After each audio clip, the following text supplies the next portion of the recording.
Olá, sejam todos bem-vindos a mais um Cenário Entrevista, programa que é transmitido no canal 8.2 da TV Onda Digital e também fica disponível no canal do YouTube da Cenário Amazônia. Agora sim, eu vou apresentar a vocês a nossa convidada de hoje. Hoje a gente recebe aqui no estúdio a advogada Maria Benigno. Eu vou ler agora o currículo dela. Maria Benigno é advogada formada pela Universidade Federal do Amazonas, pós-graduada em Direito Eleitoral, foi presidente da Comissão de Direito Eleitoral da OAB Amazonas de 2013 a 2021, também foi coordenadora e professora de Direito Eleitoral na Escola Superior da Advocacia da OAB Amazonas em 2019 a 2021. É professora voluntária de Direito Eleitoral na Universidade Federal do Amazonas e membro da Academia Brasileira de Direito Eleitoral e Político, ABRADEP. Maria Benigno também é graduada em Administração de Empresas pela UFAM. Doutora Maria Benigno, seja muito bem-vinda. Muito obrigada, Liliane, pelo convite. É uma honra estar aqui mais uma vez com você, com todo o seu pessoal, para a gente falar de temas que são muito importantes, como a reforma eleitoral que está em curso no Congresso. Mas antes da gente falar desses temas polêmicos, né, da reforma eleitoral, da PEC da anistia, vamos falar um pouquinho, né, da questão da mulher na sociedade e principalmente da questão de representatividade. Infelizmente, ainda há um preconceito muito grande da sociedade com relação às mulheres ocuparem cargos, né, de chefia, de liderança, em todas as esferas, né? Não é só no judiciário, no legislativo, mas também no executivo. Na justiça não é diferente, né, doutora? Sim, não é diferente. Inclusive, que você tocou nesse assunto, ontem o CNJ começou a julgar uma alteração numa norma que busca exatamente diminuir essa diferença que existe de mulheres na cúpula do Poder Judiciário, né? Já que a gente está falando do Judiciário. E só para você ter uma ideia, é um tema que todos sabemos que é muito importante, que a gente tem discutido cada vez mais essa representatividade, mas o processo entrou em votação ontem no Conselho Nacional de Justiça, ontem, dia 19 de setembro, e foi paralisado por um pedido de vista, mas sabemos, e nós temos vários grupos de mulheres que discutem, né, e fazem notas técnicas, fazem pareceres para subsidiar, né, aqueles que vão votar, e existem alguns tribunais, o mais forte de todos, o Tribunal de São Paulo, que é contra esse tipo de medida. Então, a gente tem essa necessidade de criar mecanismos para diminuir essa diferença de mulheres, né, nesses cargos, principalmente nas cúpulas, né? Você falou do executivo, do legislativo e o judiciário não é diferente, infelizmente. A gente vê isso na própria composição até mesmo dos nossos pares, né? Na OAB. Exatamente. Né? Presidindo as seccionais, maioria homem.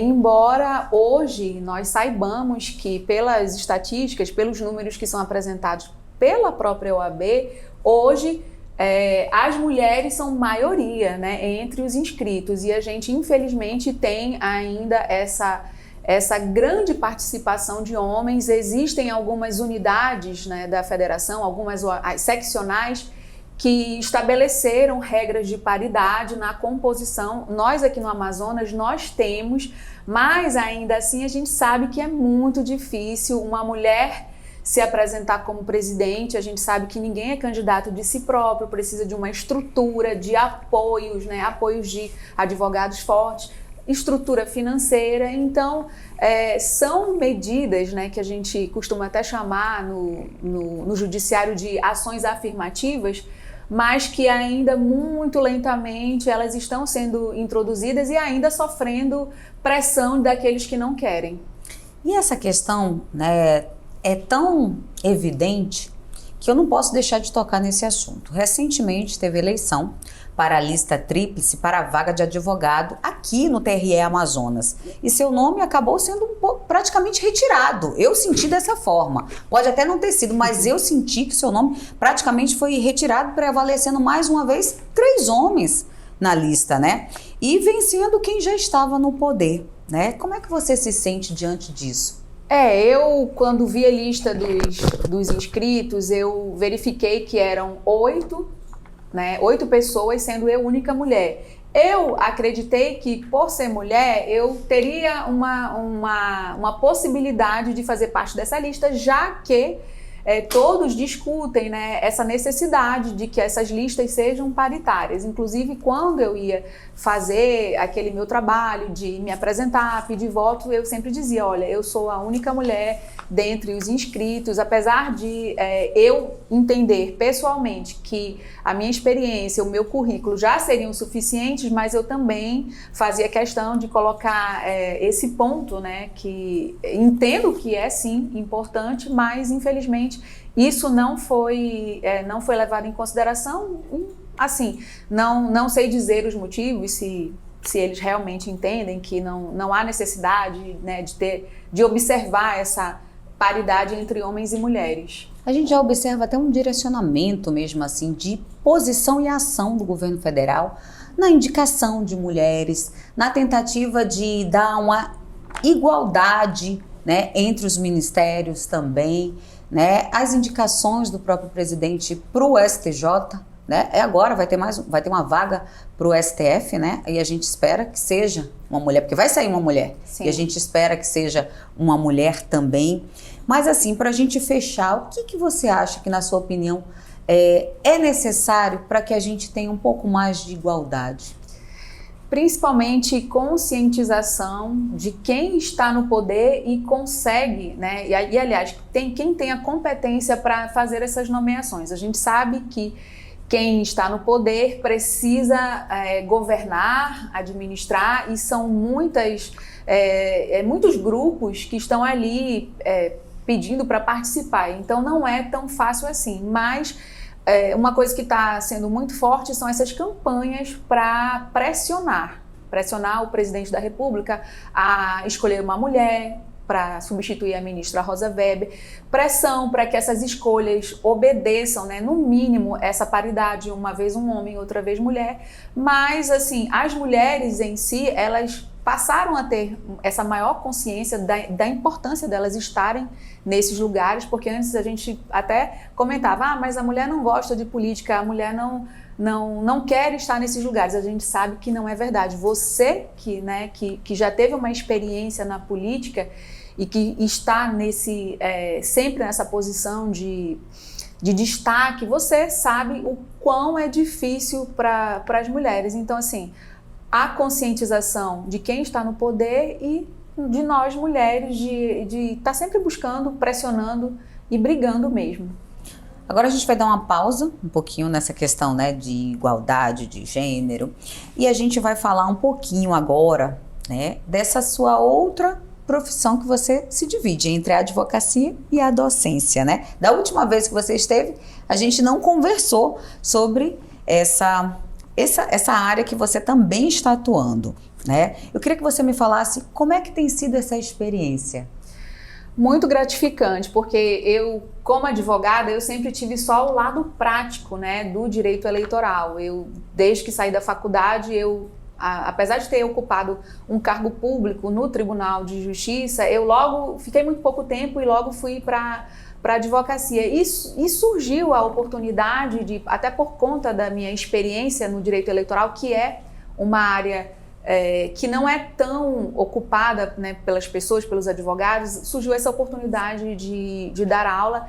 Eu inicialmente comecei na escola da advocacia, na pós-graduação, e depois passei por um processo seletivo para ser professora voluntária na Universidade Federal do Amazonas. Depois até também ministrei essa disciplina na Universidade do Estado do Amazonas, e assim, é um aprendizado muito grande, é uma experiência completamente diferente, porque você precisa rever tudo que você vive diariamente e ter, né, uma forma de passar para os alunos que eles conhecem de política aquilo que a gente ouve no jornal, que eles acompanham na internet, e o direito eleitoral encontra fundamento na Constituição e é o que rege a nossa vida. Então, assim, eu me senti com muita responsabilidade e foi também um momento gratificante na minha vida. Eu gosto muito de poder, né, da aula de direito eleitoral. É uma forma também de compartilhar, né? Sim, as com nossas certeza. experiências. É verdade. Né? A gente está sempre contando os causos das eleições. E também é importante, porque geralmente essa disciplina é ministrada por professores homens, Verdade. né? A gente tem grandes professores, né? Dr. Lelande, né? Grande conhecedor, o próprio Roberto Braga. A gente sabe que tem figuras exponenciais, mesmo. Mas mulheres não. Então eu acho importante e bacana até para que novas advogadas possam se espelhar, né, e trilhar também esse caminho. É incrível que eu, quando estou ou dando aula ou até mesmo na advocacia, no tribunal, eu encontro pessoas que dizem, olha, eu me inspiro em você, eu admiro, quero ser uma advogada como você, porque essas mulheres, essas meninas, essas alunas, elas não conseguem encontrar isso quando elas olham para os homens, né? Então, quando ela vê assim, uma mulher que vai lá, que tem coragem, que a maioria ali dos advogados ou mesmo dos juízes é de homens, então elas olham e dizem assim, eu também posso, eu quero, eu posso, eu consigo. Você sabe que eu sou fã, né? E eu sou declarada, né? Eu me inspiro muito, né? Nessa questão mesmo de desafiar. Aonde estiver, a gente tem que desafiar. Sim. E tem que mostrar que a gente também tem capacidade e qualificação para atuar. Essa é a nossa luta, sempre desafiar. Como é que você avalia os cursos de direito? Eu pergunto isso porque a cada dia, assim, parece que a cada dia, né, surge uma faculdade, né, e já que você está tendo essa experiência, né, da sala de aula, e o resultado do exame da ordem, a gente tem observado que, de certa forma, comprova que a qualidade, né, dos futuros profissionais, ela está cada vez mais baixa. É verdade, assim, isso já, né, de longa data, e isso não acontece também só em relação ao direito, não, mas a gente observa, assim, que há um processo de transformar o exame da ordem em um concurso, né? E existem pessoas e cursinhos que se especializam em dar aquele curso, aqueles macetes, e a gente vê que, na verdade, o aluno, aquele que está sendo examinado, ele a preocupação maior é conseguir passar, é conseguir conquistar aqueles pontos, é conseguir descobrir qual vai ser a peça que vai ser exigida, né? E, infelizmente, isso retira um pouco daquela possibilidade de uma análise mais crítica do que a gente estuda na faculdade. Então, infelizmente, nesse movimento de cada vez mais você precisa só ter performance, conseguir passar no concurso, e isso retira essa capacidade, né, essa análise crítica das pessoas, e isso, infelizmente, acontece também no curso de Direito. E eu tenho observado que cada vez mais eles estão surpreendendo nas provas, né? É sempre o que você menos imaginar é o que vai... O que é muito ruim, porque aí o examinando, ele acaba esperando por uma pegadinha, né? E tem muita gente que acaba criando uma barreira, um obstáculo, ou algum tipo de mecanismo, né, psicológico, e não consegue. Às vezes a pessoa tem conhecimento, tem capacidade, mas por conta desse processo de que você não sabe qual vai ser a prova, vai ter pegadinha, qual vai ser a peça, vai ter pegadinha, isso cria, né, uma sensação que traz essa ansiedade pro examinando. A gente vai fazer um rápido intervalo e daqui a pouquinho a gente volta, mas a gente vai falar especificamente de eleições 2024, as novas regras que devem prevalecer durante o pleito.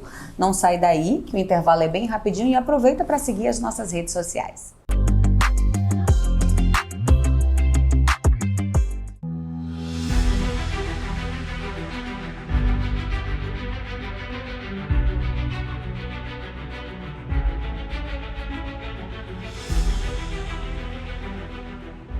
Com responsabilidade, jornalismo profissional pautado na técnica, a Rede Cenarium cumpre a missão de falar da Amazônia para o mundo. Com uma equipe de profissionais capacitados e comprometidos com a qualidade da informação, a revista Cenarium conquistou a certificação da ISO 9001, se tornando a primeira revista eletrônica de notícias com selo de qualidade. A revista física também possui o selo internacional normalizado para publicações seriadas, o ISSN. Com profissionais espalhados pela região norte, a Cenário tem representantes em Roraima, Rondônia e Pará, com atuação jornalística e foco nos 9 estados da Amazônia. As premiações e reconhecimentos também já fazem parte dos 3 anos de existência de um dos veículos de comunicação que já está entre os principais canais jornalísticos da região. A Rede Cenário está presente em todas as plataformas com o site Revista Cenário, Agência Cenário Amazônia e TV Cenário Amazônia. Com uma grade de programação especial, os produtos entregam ao público conteúdos autorais embasados na técnica jornalística, abordando pautas sobre o bioma amazônico e os povos tradicionais da Amazônia para o mundo.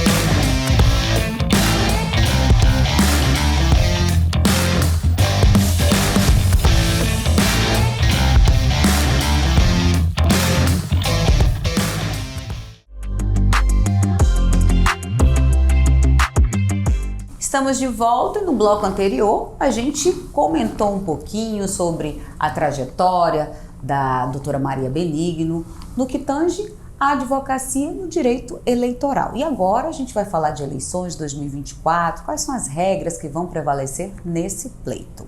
Doutora, está se aproximando, como eu falei, mais um pleito e parece que já está virando rotina essas mudanças, né, na legislação eleitoral. De 2 em 2 anos praticamente são feitas alterações na lei das eleições, né, na lei geral das eleições. Recentemente a Câmara dos Deputados ela aprovou um projeto de lei que eles chamam de mini reforma eleitoral, que segue para o Senado e está lá em análise no Senado. A senhora primeiro poderia falar a sua opinião sobre esse projeto? Como você disse, de fato, nós temos eleições de 2 em 2 anos e todo ano anterior às eleições nós temos alterações, até mesmo para consolidar ou retirar as alterações que foram feitas no pleito anterior. Então, para essa eleição que vai ser em 2024, nós estamos vendo essa movimentação no Congresso, como você falou. A Câmara aprovou algumas regras, algumas alterações e geralmente a gente ouve que é uma mini reforma eleitoral, mas na verdade os especialistas, aquelas pessoas que realmente se dedicam a estudar o direito eleitoral, elas têm dito que de mini não tem nada. Essa reforma que está tramitando no Congresso, na verdade, ela vai trazer assim, alterações significativas em tudo que a gente já tem aí consolidado há pelo menos 20, 30 anos. E, infelizmente, com algum retrocesso para, por exemplo, o direito das mulheres, né, essa questão de cotas que nós conquistamos lá no ano de 1996, isso está em jogo com uma grande possibilidade de ser retirado.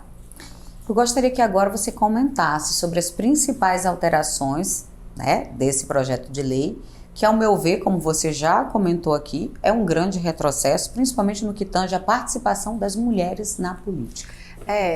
Essas alterações, elas vão modificar a Constituição, por isso que nós estamos ouvindo que há uma PEC em tramitação, que é a PEC da anistia. Tem também alteração ao Código Eleitoral, à Lei das Eleições e à Lei dos Partidos Políticos. Essa PEC da anistia, ela vai trazer a possibilidade de excluir toda e qualquer possibilidade dos partidos políticos serem penalizados ou terem, por exemplo, uma sanção suspendendo as cotas partidárias. A gente sabe que os partidos políticos eles sobrevivem, né, de recursos públicos, desses fundos, fundo partidário, fundo especial de financiamento de campanha. Então, quando eles não conseguem cumprir o que a lei determina, e a gente sabe que até mesmo por conta de decisões do Supremo e do TSE, os partidos políticos tinham que aplicar no mínimo 30% em candidaturas femininas. Depois veio também a regra que precisava aplicar esses recursos em candidaturas de não brancos, né, pardos e negros, e muitos partidos políticos não cumpriram. Então essa PEC da anistia é para excluir essa possibilidade de penalização dos partidos.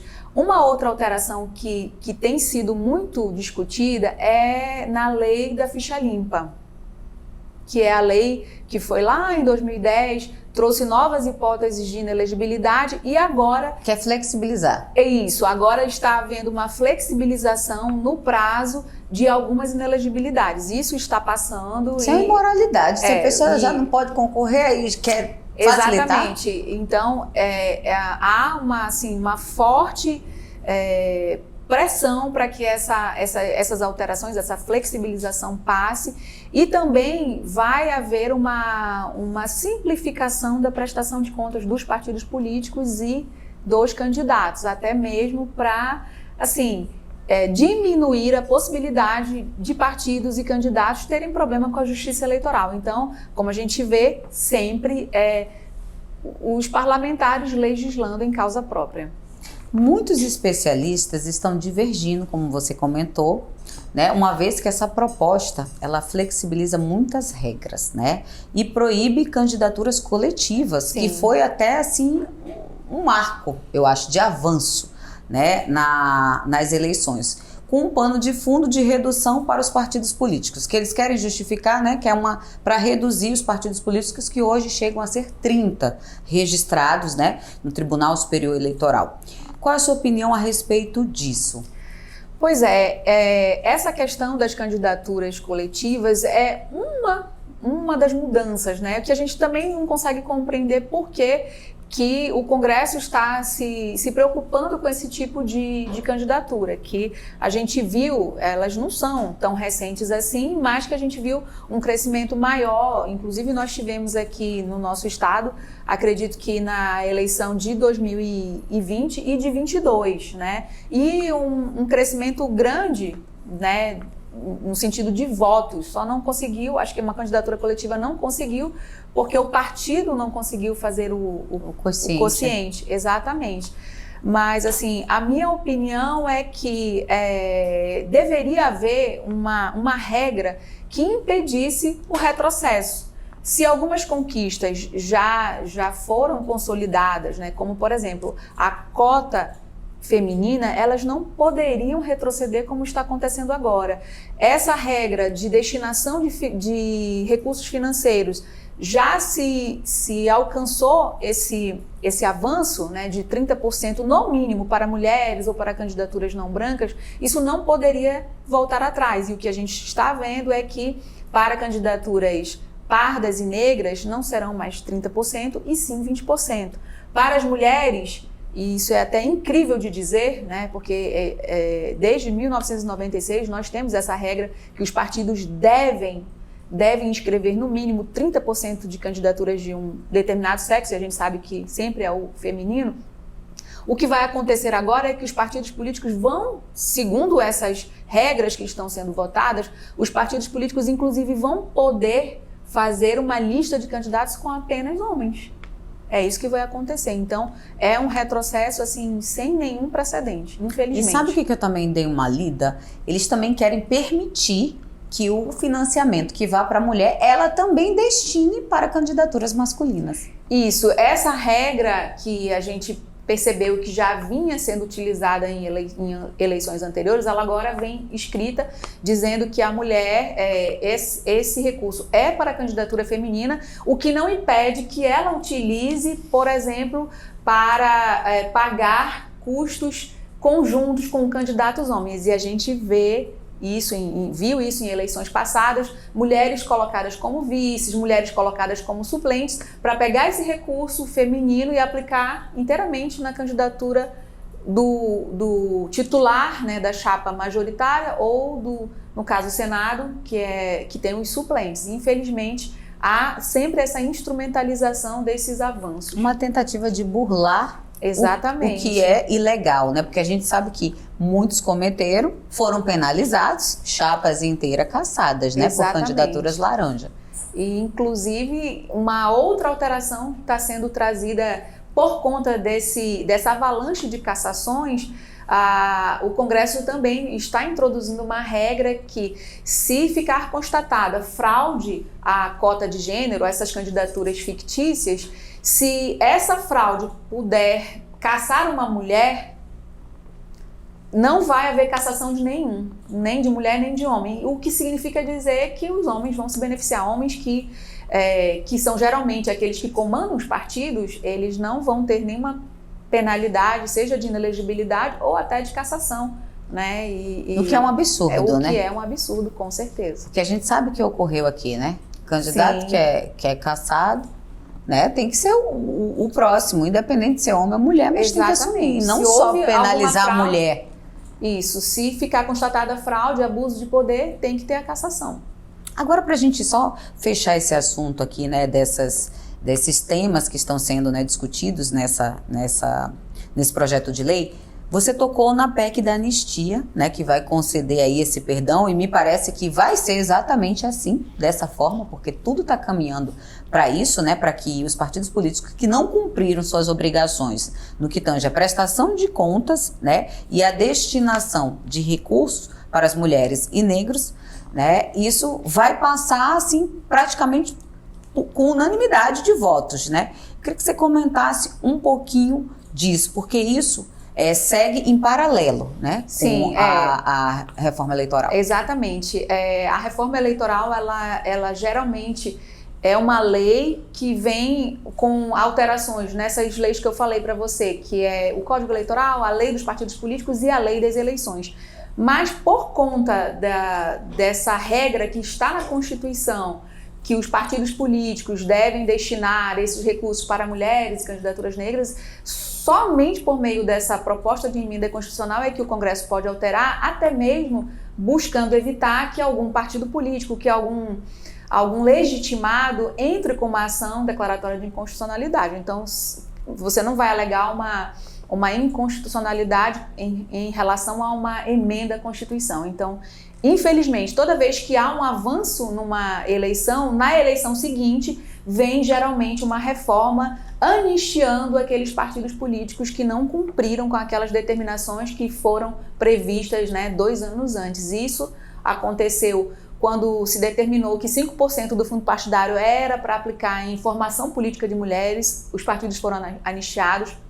Isso vem acontecendo agora com os partidos que não aplicaram os 30% para mulheres e para as candidaturas pardas e negras. E infelizmente vai ter essa alteração, vai diminuir esse percentual, e os congressistas afirmam que é para facilitar, para simplificar, uma vez que, segundo eles, não há uma regra muito clara, muito objetiva de como esse dinheiro deveria ter sido destinado. É uma pena porque, assim, no nosso caso, vamos trazer para o caso do estado do Amazonas, a gente não tem uma representante no Congresso, nem na Câmara, nem no Senado, ou seja, no Congresso nós somos 0 representação, né? A gente não tem voz, ou seja, as nossas pautas, as nossas demandas não são ouvidas. Não que os homens não trabalhem, mas não é específico deles. Eles não, nem todo tipo de demanda feminina eles vão compreender e levar adiante. É o tal lugar de fala, né? Só as mulheres sabem o que efetivamente tem a ver com a pauta feminina. Embora muitos homens, sim, levantem essa bandeira, mas a mulher é diferente.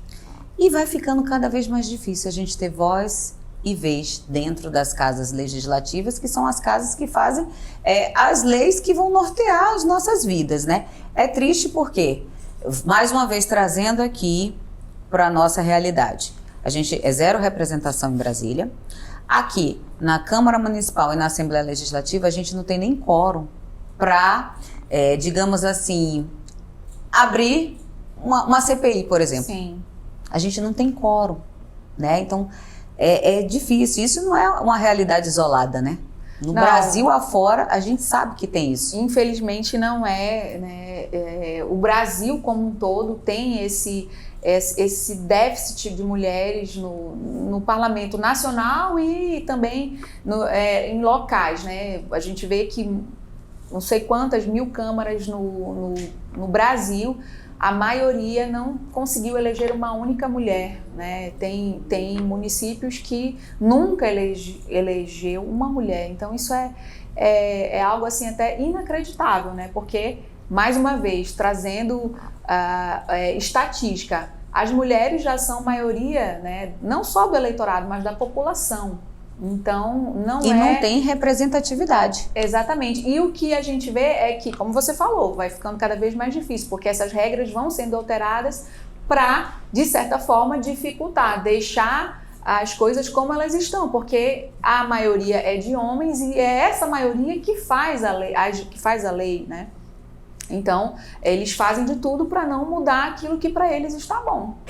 Então está na hora, né, já que somos maioria da população e do eleitorado, das mulheres falarem a mesma língua, né, e se colocarem, se manifestarem, participarem, serem mais atuantes, né, senão essa realidade não vai mudar. Principalmente a mulher deveria, né, quando ela for exercer o seu direito ao voto, pensar, eu preciso votar numa mulher.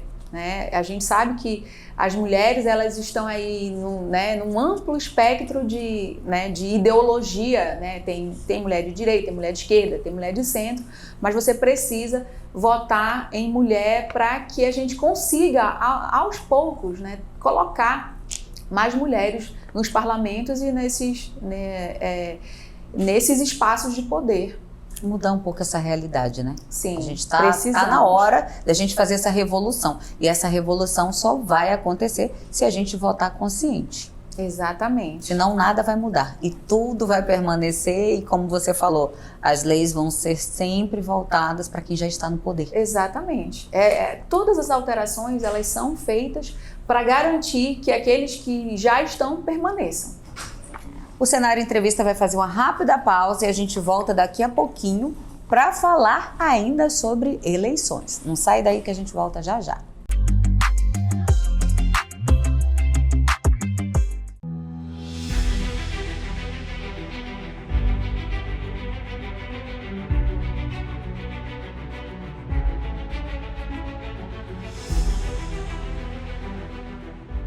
Com responsabilidade, jornalismo profissional pautado na técnica, a Rede Cenário cumpre a missão de falar da Amazônia para o mundo. Com uma equipe de profissionais capacitados e comprometidos com a qualidade da informação, a revista Cenário conquistou a certificação da ISO 9001, se tornando a primeira revista eletrônica de notícias com selo de qualidade. A revista física também possui o selo internacional normalizado para publicações seriadas, o ISSN. Com profissionais espalhados pela região norte, a Cenário tem representantes em Roraima, Rondônia e Pará, com atuação jornalística e foco nos 9 estados da Amazônia. As premiações e reconhecimentos também já fazem parte dos 3 anos de existência de um dos veículos de comunicação que já está entre os principais canais jornalísticos da região. A Rede Cenário está presente em todas as plataformas com o site Revista Cenário, Agência Cenário Amazônia e TV Cenário Amazônia. Com uma grade de programação especial, os produtos entregam ao público conteúdos autorais embasados na técnica jornalística, abordando pautas sobre o bioma amazônico e os povos tradicionais da Amazônia para o mundo.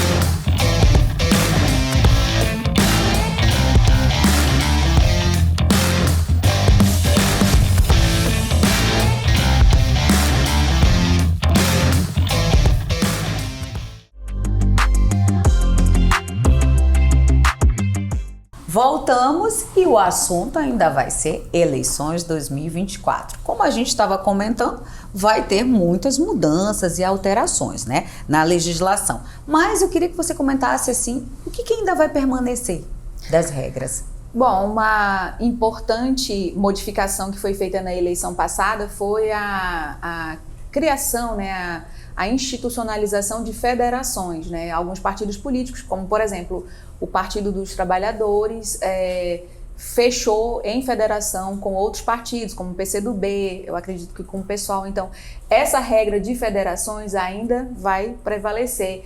Uma outra regra que também já está valendo há pelo menos 2 eleições é a de não coligação entre partidos políticos para as eleições proporcionais.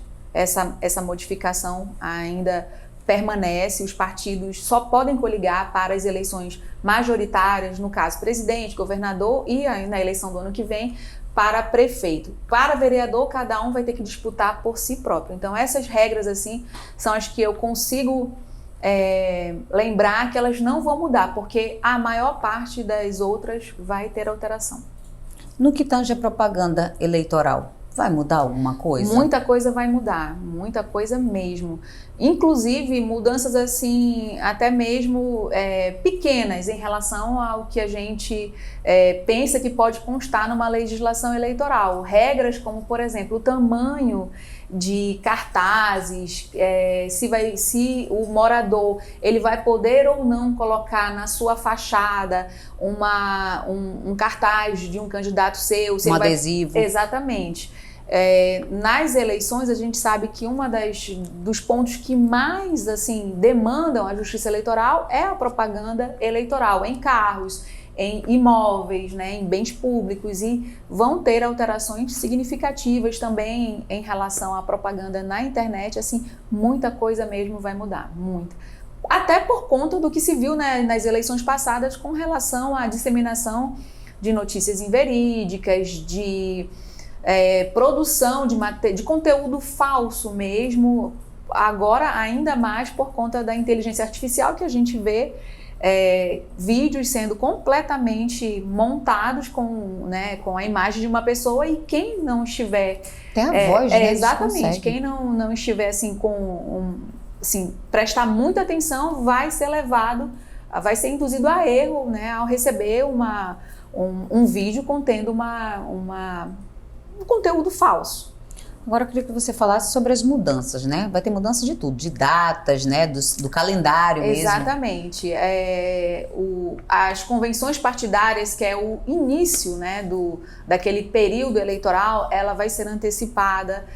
O próprio registro, que a gente antes sabia que poderia ser feito até o dia 16 de agosto, aliás, 16 de agosto era o momento que se iniciava a propaganda eleitoral. O registro vai ser feito até o final de julho, então nós teremos uma antecipação em algumas datas, até para permitir que a Justiça Eleitoral consiga julgar todos os registros até a data da eleição, porque quando se reduziu o período de campanha, houve um prejuízo muito grande no julgamento de candidaturas impugnadas. Muitas vezes o candidato que tinha o seu registro discutido, questionado, a Justiça Eleitoral não tinha tempo suficiente para decidir se aquela pessoa poderia ou não ser candidata. Então, algumas datas serão antecipadas exatamente para permitir que na data da eleição o eleitor tenha consciência se aquele candidato ele é ou não, de fato, um candidato hábil. Isso vai permitir, no caso, a antecipação do registro de candidatura, vai permitir que o candidato já possa fazer propaganda ou não? Ou ainda vai ser restrito, dizer assim, eu sou pré-candidato? Essa questão do pré-candidato passou a ser flexibilizada nas últimas eleições. Você pode se anunciar como pré-candidato, sim, antecipar algumas bandeiras que você queira levantar. Você não pode e não poderá, essa regra vai permanecer, não poderá pedir votos antes da data permitida. Uma outra alteração que está sendo colocada nessa reforma é um período anterior à propaganda eleitoral em que o candidato, uma vez que ele faça o pedido de registro, ele já vai poder constituir um comitê, contratar advogado, contador, vai começar a produzir aquele material de campanha, só não vai poder pedir voto e não vai poder distribuir esse material antes efetivamente daquela data permitida, porque a gente sabe que você só pode fazer alguns gastos de campanha quando você tem lá o registro, o seu CNPJ, a sua conta bancária, mas vai ter um período administrativo em que essas questões mais burocráticas vão poder ser antecipadas para não prejudicar o candidato e ele conseguir resolver essas questões, e no momento que for permitido, ele já vai estar com tudo pronto. Ou seja, é uma forma também de facilitar, né? Mas isso aí Exatamente. Facilita a vida de quem já está, né, no poder, porque geralmente já tem tudo uma pronto. sede, já está tudo pronto. Exatamente. E assim é só começar a campanha. Agora vamos falar de algumas também alterações que eles estão propondo, que poderia ser resolvido por resolução do próprio TRE, que é essa questão da abertura de conta. Isso dá uma dor de cabeça para o candidato. Eu já passei por isso. Eu sei, porque os bancos se negam e dificultam, né? E isso é um direito, né? Isso, e inclusive, assim, uma das coisas que a gente bate muito nas aulas de direito eleitoral é para explicar que o candidato, ele só é candidato, ele só pode realmente pedir voto quando ele faz o pedido de registro, quando ele consegue o CNPJ, quando ele abre essa conta bancária e quando ele tem recibos eleitorais. E aí, como você disse, os bancos, eles geralmente dificultam, porque essas contas, elas não rendem, né? São muitos candidatos... Não dá lucro. Exatamente, são muitos candidatos, muitos não vão receber nenhum recurso do seu partido, nem vão ter como arrecadar dinheiro de doador, porque a gente sabe que o brasileiro não tem cultura de doar para a campanha. Então, assim, são contas que vão ser abertas e fechadas sem movimentar um único real. E isso dificulta para aquele candidato que quer começar, mas não tem uma estrutura, né? Os que já estão aí já tem, assim, né, toda uma estrutura, todo um staff por trás de si, e isso fica até mais fácil. Mas, como você disse, essas regras estão sendo aperfeiçoadas muito, assim, até de forma muito minuciosa, que poderia ter sido trazido numa resolução, né, do Tribunal Superior Eleitoral, mas que estão sendo discutidas aí. Uma introdução nessas regras de prestação de contas, arrecadação de recursos e aplicação desse dinheiro é permitir, por exemplo, a doação por Pix, né? Para facilitar também, exatamente, né? Porque hoje você não vê quase o dinheiro as pessoas irem numa agência bancária para fazer um depósito ou uma transferência. Então, vai ser permitida a doação por Pix, desde que seja possível identificar o CPF, né, do doador, para até mesmo verificar se aquela pessoa tem condição de doar, né? Porque existe uma regra que você só pode doar até 10% daquilo que você arrecadou. Comprovou, né, no seu imposto de renda. Né? Ainda tem essa questão do imposto de renda. Hoje em dia tudo é interligado, né? A Receita Federal sabe o que você declara, o que você não declara. Os bancos têm essa interligação com o Tribunal Superior Eleitoral, com a Receita Federal. E aí essas movimentações, elas são facilmente identificadas. E essa possibilidade de abertura de conta digital facilita, né? Porque a conta digital geralmente ela não tem muitos não tem critérios e nem burocracia. Você consegue muito mais fácil. Exatamente.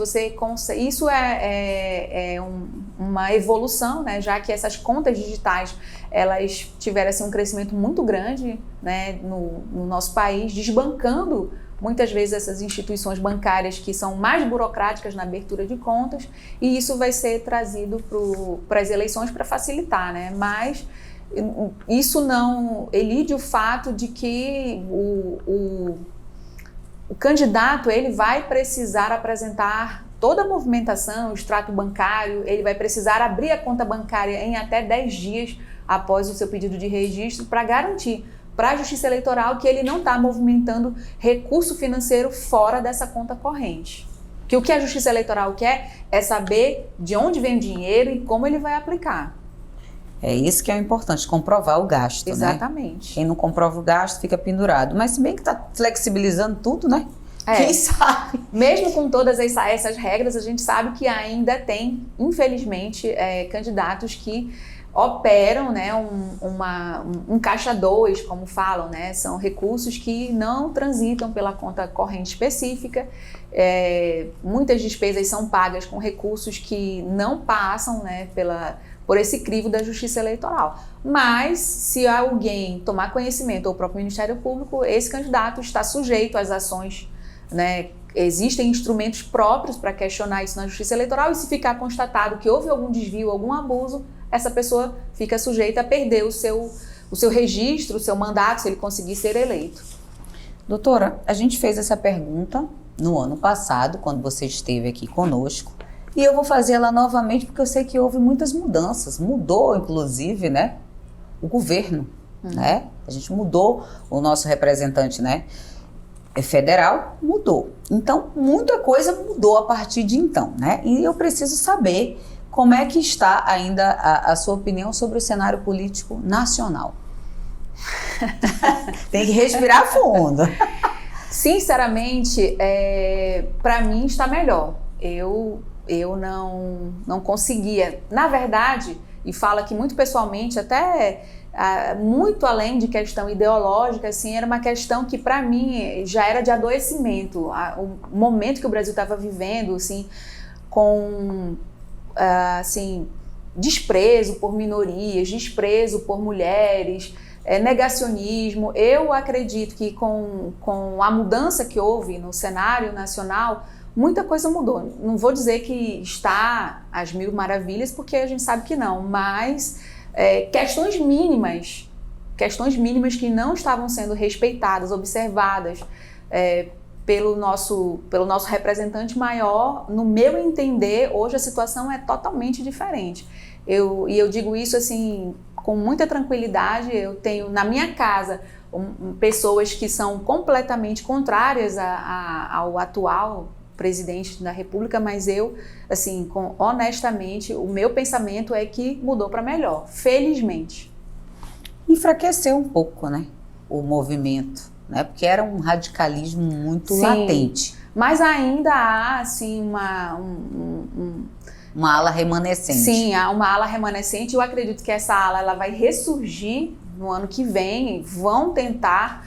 Sim, e isso é da política, né? Ninguém pode, ao contrário do que dizia o nosso ex-presidente, essas pessoas elas não têm que ser extirpadas, cada um tem a sua opinião, a sua ideologia, né? Isso é democracia, né? Exatamente, desde que respeite o direito dos outros. Então essas pessoas, ano que vem, vão ressurgir, vão brigar por candidaturas, quem sabe até serão eleitas, porque nós temos aqui a nossa cidade, né? O nosso estado tem se mostrado muito conservador. Até então a capital teve esse reflexo. Tem se mostrado, né, conservador nesse sentido. Então, assim, eu acredito que a gente ainda vai ver muito essas questões, assim, esses radicalismos políticos, infelizmente. E vamos ver o que mudou do ano passado para esse ano no nosso bate-bola? Vamos.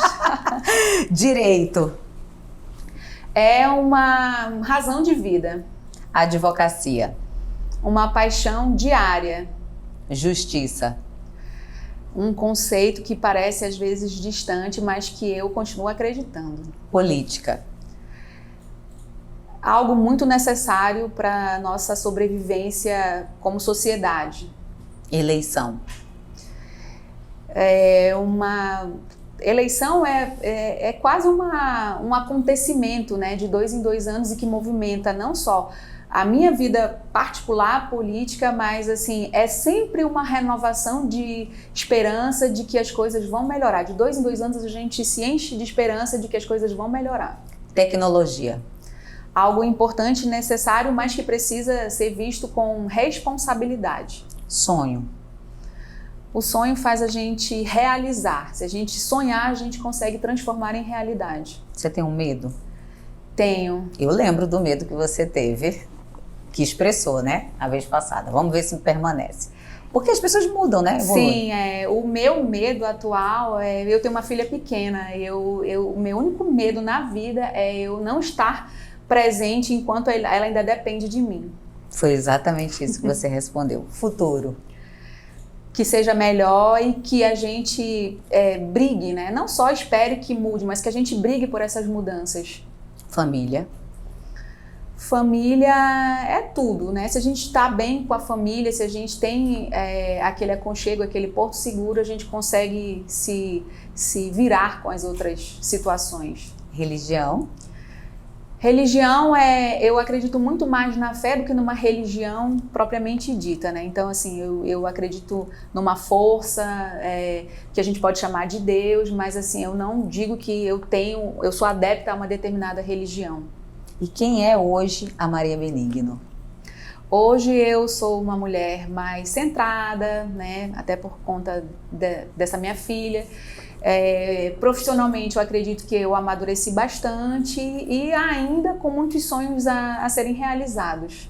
A maternidade modifica a gente? Completamente, né? Para melhor, né? Até mesmo questão de, assim, reduzir estresse.